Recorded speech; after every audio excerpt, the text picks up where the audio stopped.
esto casi no se sabe, pero la educación pública, gratuita y obligatoria fue inventada en algún momento de la historia.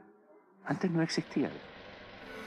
La educación en la antigüedad distaba mucho de lo que hoy entendemos por educación. En Atenas clásica, por ejemplo, no había escuelas. Las primeras academias de Platón eran espacios de reflexión, conversación y experimentación libre. La instrucción obligatoria era cosa de esclavos. Por otro lado, la educación en Esparta era más parecida a una instrucción militar. El Estado se deshacía de quienes no alcanzaban los niveles esperados. Había clases obligatorias, fuertes castigos y modelamiento de la conducta a través del dolor y el sufrimiento. Antiguamente la educación estaba en manos de la Iglesia Católica, por lo menos en el mundo cristiano occidental.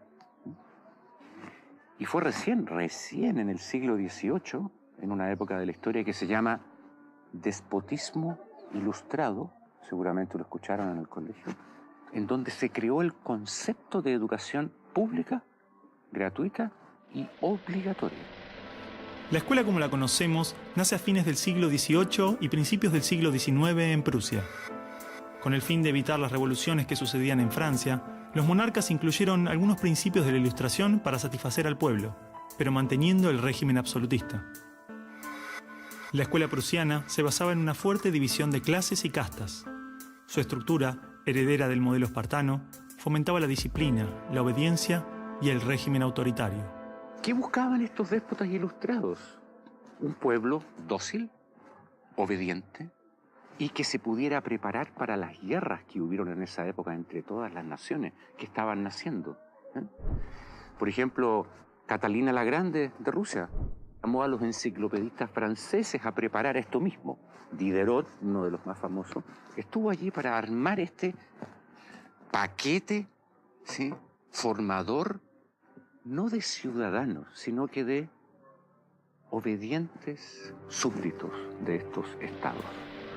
Las noticias del exitoso modelo educativo viajaron rápido, y en pocos años, educadores de América y Europa visitaban Prusia para capacitarse. Con el paso del tiempo, el modelo se expandió a nivel internacional.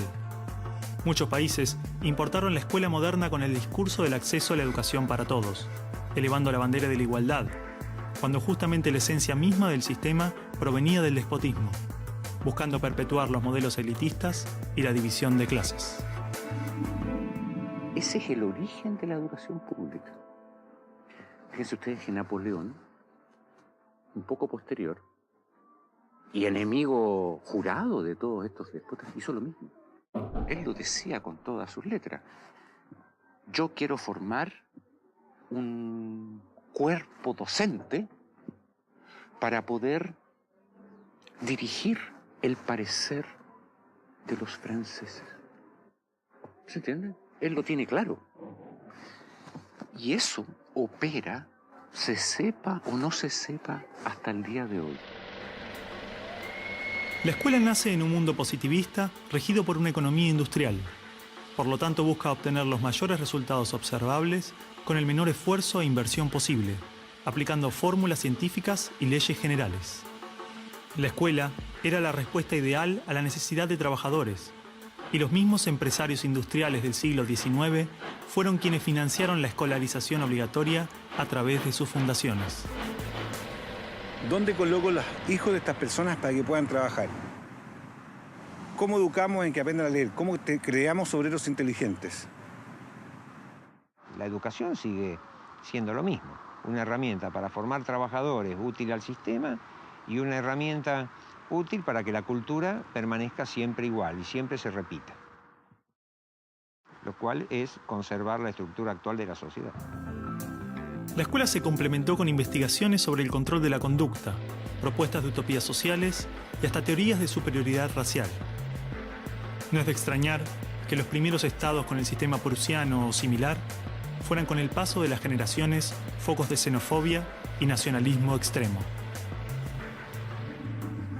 El modelo de producción industrial en cadena de montaje era perfecto para la escuela. La educación de un niño era comparable a la manufactura de un producto. Por lo tanto, requería una serie de pasos determinados en un orden específico, separando a los niños por generaciones en grados escolares.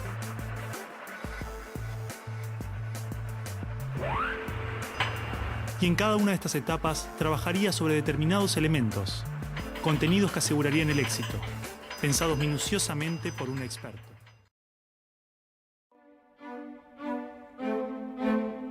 El Colegio Montserrat fue creado en 1687 y fue uno de los primeros colegios que existió en lo que luego sería el territorio argentino. En ese entonces, la educación era impartida mayormente en latín por sacerdotes de la Iglesia Católica. Para acceder, era necesario ser hombre y de sangre pura. Eso quería decir varón, blanco y católico. Durante el proceso independentista comenzó un período de modernización de las políticas educativas. Los distintos gobiernos que se fueron sucediendo consideraron fundamental a la educación para poder organizar una nueva nación. Sin embargo, las nuevas políticas educativas no lograron modificar la brecha social existente. Las clases dominantes eran las que tenían el privilegio de recibir la educación secundaria, dado que la enseñanza media se pensaba como el principal formador de dirigentes. Mientras la primaria educaba a los representados, la secundaria y la superior formaban a los representantes. Bernardino Rivadavia, el primer presidente de las Provincias Unidas del Río de la Plata, fundó en el año 1823 el Colegio de Ciencias Morales. Estaba ubicado en Buenos Aires, en el solar que se conoce como la Manzana de las Luces. En ese claustro se educaba a las élites políticas y burocráticas que años más tarde dirigirían el país. Luego, en el año 1849, Justo José de Urquiza fundó el Colegio de Concepción del Uruguay. En la primera mitad del siglo XIX, la educación de las nuevas escuelas secundarias públicas dejó de estar en manos de sacerdotes. Los nuevos docentes solían ser hombres laicos, llegados de Europa, para instruir a los hijos del poder. A la enseñanza de la doctrina católica se sumaba una mirada más científica y un enfoque más moderno de la sociedad. Si bien ya no se exigía la pureza de sangre como requisito para el acceso a la educación media, los alumnos, en su gran mayoría, seguían siendo varones blancos provenientes de las clases altas y medias. En 1863, el Poder Ejecutivo Nacional fundó el Colegio Nacional de Buenos Aires y los años siguientes los colegios nacionales en Córdoba, San Luis, Mendoza, San Juan, Catamarca, Salta, Jujuy, Corrientes, Entre Ríos, La Plata y Rosario. Como la educación primaria crecía, comenzó a aumentar la cantidad de escuelas normales que formaban maestros. La diversificación de la economía hizo necesarias nuevas especializaciones, y entonces se crearon los colegios comerciales e industriales. Hacia finales del siglo XIX, la matriz de la educación media ya se había instalado en todo el país. El Estado Nacional había sembrado el territorio de bachilleratos y, en menor medida, de comerciales y técnicos agropecuarios.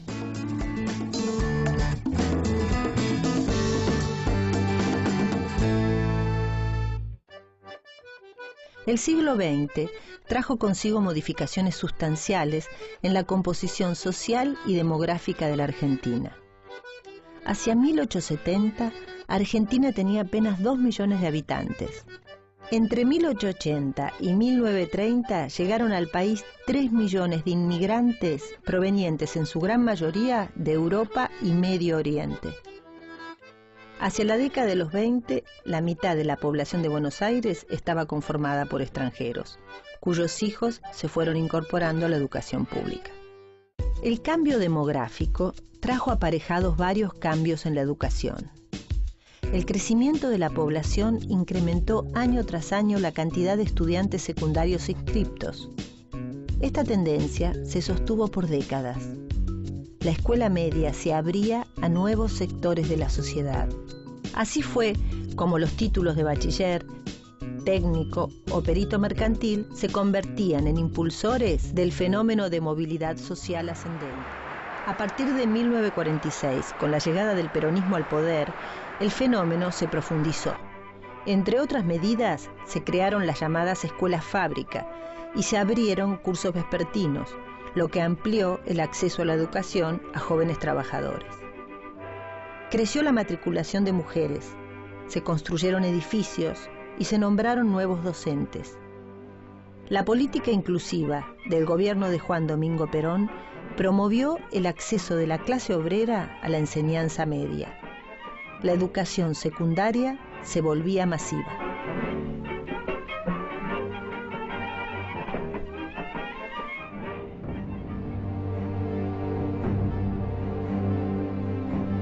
En 1955 marcó un giro en la educación media. La llamada Revolución Libertadora, que realizó el golpe de Estado contra Perón, inauguró el camino de la modificación del esquema educativo. Si bien la matrícula seguía expandiéndose, el horizonte ideológico se presentaba distinto. El Estado Nacional cedió su rol principal como agente educativo y avanzaron la educación privada y los estados provinciales. Comunicado número 1 de la Junta Militar. Se comunica a la población que a partir de la fecha el país se encuentra bajo el control operacional de la Junta Militar. La dictadura cívico-militar que gobernó el país entre 1976 y 1983 puso fin al crecimiento expansivo y sostenido de la escuela media. La violencia y la generalización de prácticas autoritarias se impusieron en los institutos educativos. Por primera vez en todo el siglo XX se frenó el crecimiento de la matrícula. El país entraba en su época más oscura. La secundaria también. Y asegurar los beneficios de la libertad para nosotros, para nuestra posteridad y para todos los hombres del mundo que deseen habitar el suelo argentino. En 1983 volvió la democracia. Después de vivir el periodo más trágico del país, Raúl Alfonsín encabezaba un gobierno elegido por el voto popular. Con la vuelta de la institucionalidad, la escuela media fue recuperando su tarea de desarrollo, crecimiento social y su rol de forjador de valores democráticos. Se incrementó también la cantidad de alumnos inscriptos en las escuelas secundarias. Se eliminó el examen de ingreso en los colegios dependientes directamente del Estado Nacional, lo que permitió ampliar a mayor cantidad de sectores el acceso a la escuela. En los años 90, el gobierno de Carlos Saúl Menem sancionó la Ley Federal de Educación. La antigua escuela secundaria se dividió en dos. Por un lado, el tercer ciclo obligatorio de educación general básica. Por el otro, el polimodal, orientado a diferentes modalidades que eran establecidas por cada provincia.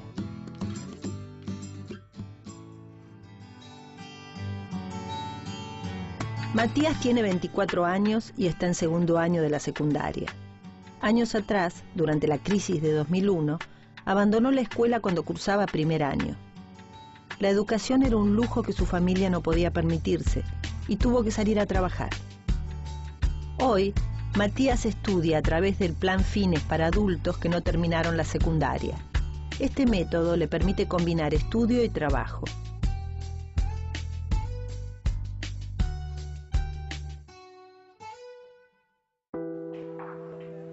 Matías es uno más de los miles de jóvenes que en la primera década de este siglo abandonó la escuela.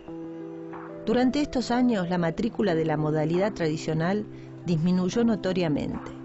Los motivos fueron dos. El primero, la grave crisis económica de 2001. En ese contexto, la secundaria parecía inalcanzable. El segundo fue que muchos alumnos decidían inscribirse en institutos para adultos, que se adaptaban mejor a sus condiciones de vida. Este régimen les permitía trabajar y continuar estudiando. A partir de mediados de esa primera década, el Estado buscó contrarrestar esta realidad implementando diversos planes para lograr la reinserción de adultos. La enseñanza media fue evolucionando a lo largo de la historia argentina. Se creó con el objetivo de educar a las élites dominantes. puras, católicas y blancas. Pero el proceso histórico y las luchas sociales la transformaron. A través de la secundaria, el Estado se constituyó en el garante del derecho a la educación. La enseñanza media vio cuestionada su pretensión elitista y abrió sus puertas a todos los sectores de la sociedad. Dejó de ser un club de privilegiados para convertirse en un motor de crecimiento y justicia social. ¿Sabía usted que solo 1 de cada 2 jóvenes en América Latina termina el colegio secundario?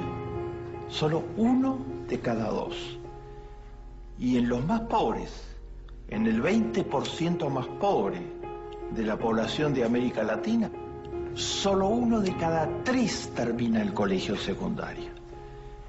Si no se termina el colegio secundario, no hay futuro en la vida. Los datos de la CEPAL, la Comisión de las Naciones Unidas para América Latina, dicen terminantemente que con menos de 12 años de escolaridad se está condenado a ser pobre. 12 años quiere decir primaria más secundaria.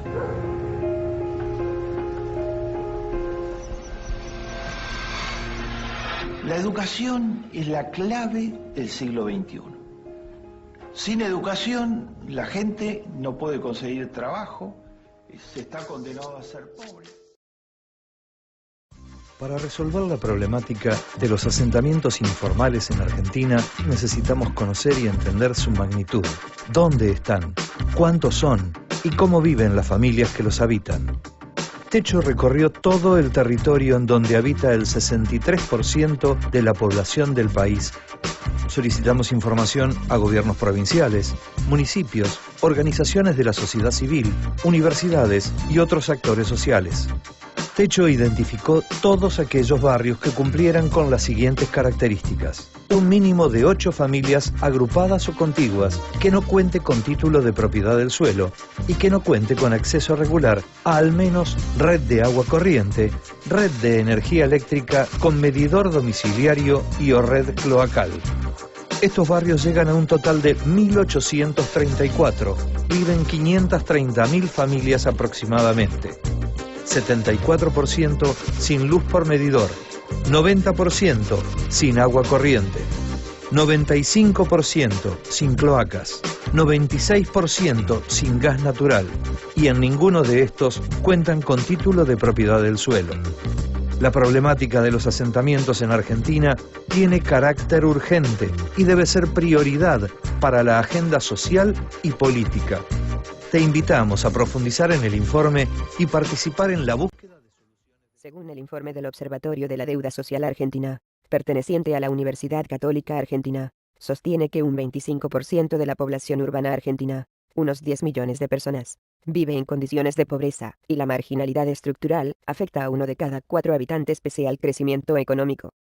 Tal es el caso del empleo precario, que creció de un 32,1% en 2007 al 35,3% en 2011, o el hecho de que 2 de cada 10 hogares necesitasen asistencia pública permanente, según los últimos datos recogidos en 2012. Los problemas de marginalidad estructural afectan al menos a 1 de cada 4 argentinos. Se trata de familias en situación de pobreza estructural, que aunque han ganado derechos, no pueden acceder a un empleo de calidad ni a un hábitat digno, tampoco a servicios de salud ni de educación satisfactorios, explica el informe.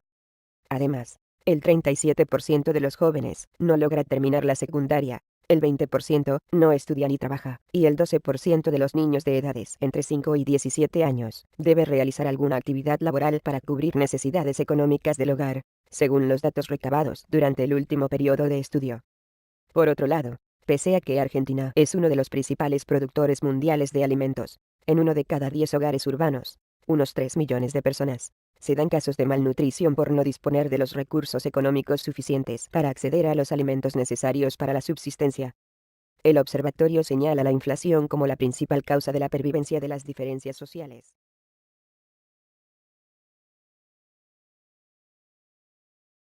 En el siguiente mapa podemos observar en color azul los distintos asentamientos en la localidad de Quilmes, Se seleccionaron las zonas más vulnerables. El censo social de Quilmes en el año 2010 relevó 28.470 familias que habitan en 24.087 hogares, en donde viven 101.028 personas. Sin embargo, según el relevamiento de la ONG Un Techo para mi País, los municipios que siguen con mayores problemas de vivienda son los de Quilmes, 65 asentamientos y 35.713 en malas condiciones sociales; Moreno, 49 y 14.210, Pilar, 48 y 43.855, y Merlo, 42 y 19.965, respectivamente. En los últimos 5 años, se instalaron 90 nuevas villas en el Gran Buenos Aires. Hay más de 500.000 de familias. Viven en los 864 asentamientos del conurbano. En el 82,8% de los casos, migrantes argentinos, provenientes del interior en busca de un mayor acceso a servicios esenciales, conviven con extranjeros, principalmente llegados de Paraguay y de Bolivia.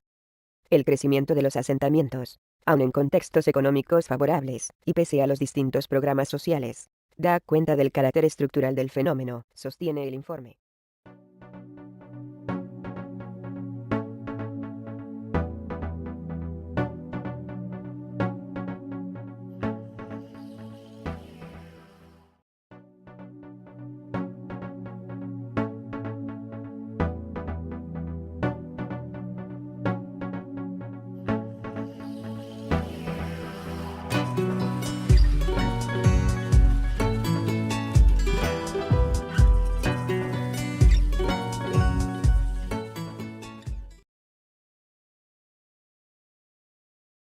Esto casi no se sabe,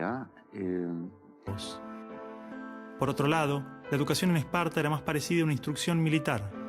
El Estado se deshacía de quienes no alcanzaban los niveles esperados. Había clases obligatorias, fuertes castigos y modelamiento de la conducta a través del dolor y el sufrimiento. Antiguamente la educación estaba en manos de la Iglesia Católica, por lo menos en el mundo cristiano occidental.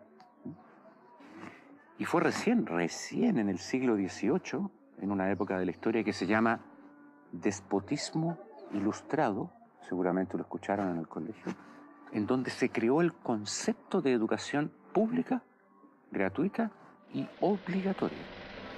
La escuela como la conocemos nace a fines del siglo XVIII y principios del siglo XIX en Prusia. Con el fin de evitar las revoluciones que sucedían en Francia, los monarcas incluyeron algunos principios de la Ilustración para satisfacer al pueblo, pero manteniendo el régimen absolutista. La escuela prusiana se basaba en una fuerte división de clases y castas. Su estructura, heredera del modelo espartano, fomentaba la disciplina, la obediencia y el régimen autoritario. ¿Qué buscaban estos déspotas ilustrados? Un pueblo dócil, obediente, y que se pudiera preparar para las guerras que hubieron en esa época entre todas las naciones que estaban naciendo.